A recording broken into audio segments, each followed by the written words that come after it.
Now let's go back to our top story, the shooting in Paris. Max Abrahms is a counterterrorism expert at Northeastern University, and he joins us from Boston, Massachusetts. Max, welcome to Arise America. Thanks so much for being here with us. Sure. Let's talk a little bit about the sophistication of this attack. It's been more than 24 hours now since this attack, and a lot of conversation has been had about whether or not these seem to be highly trained suspects, culprits, or they were not. What's your take on that?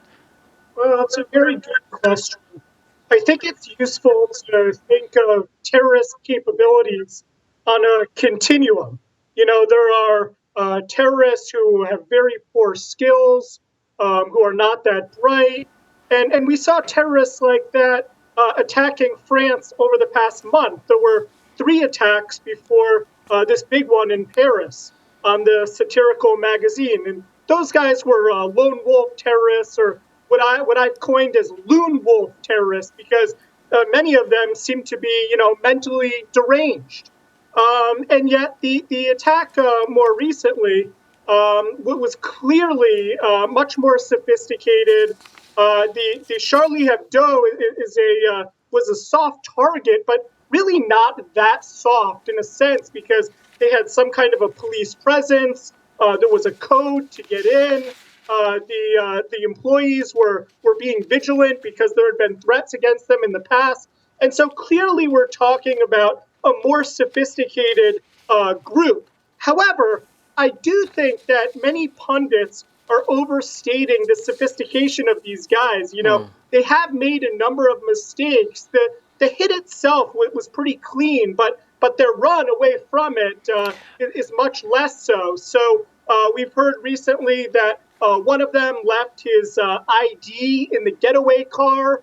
They apparently didn't have funds on them to sustain another operation, and so they had to hold up some guy at a gas station. And Max, let me jump in there. Let me ask you about that. Sure. What does this say about their level of so-called expertise if at this point, not even a day into their getaway, they have to rob a gas station if in fact it were these 2 suspects?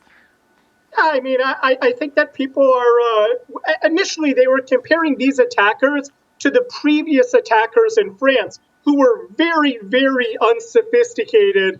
But then I think people got ahead of themselves and they started imagining a scenario where these highly skilled, battle-hardened terrorists from Syria, perhaps, were descending on Paris. And frankly, I'm just not all that impressed with these guys. One of them, and again, a lot of this is unconfirmed, but it is being widely reported. One of them was arrested in 2008 for trying to board a plane to Syria, actually holding a manual of how to operate firearms. So I don't really think that we're dealing with a bunch of geniuses here.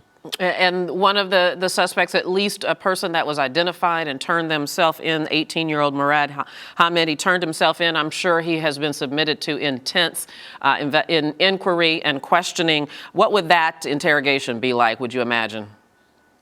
I think that French authorities look at this guy as a real asset to their investigation. A lot of, I think that the French authorities weren't really sure whether they had the right suspects in these, the main culprits in these brothers. But then they brought in this, they now had a lot of access to one of the presumed accomplices. And I think that they're getting sort of corroboration that they were on the right lead, because otherwise French authorities would, probably snuff out, all of these rumors about the brothers. So I think that they're gaining evidence, and this guy is probably trying to plea and say, look, like, I wasn't one of the gunmen. Right. I drove this car. If indeed he's admitting to that, because earlier there were some reports that he was claiming to have some sort of an alibi at his school and wasn't a participant at all. So we'll see. Max Abrahms, thank you so much for your insight. It's good to talk to you. You too.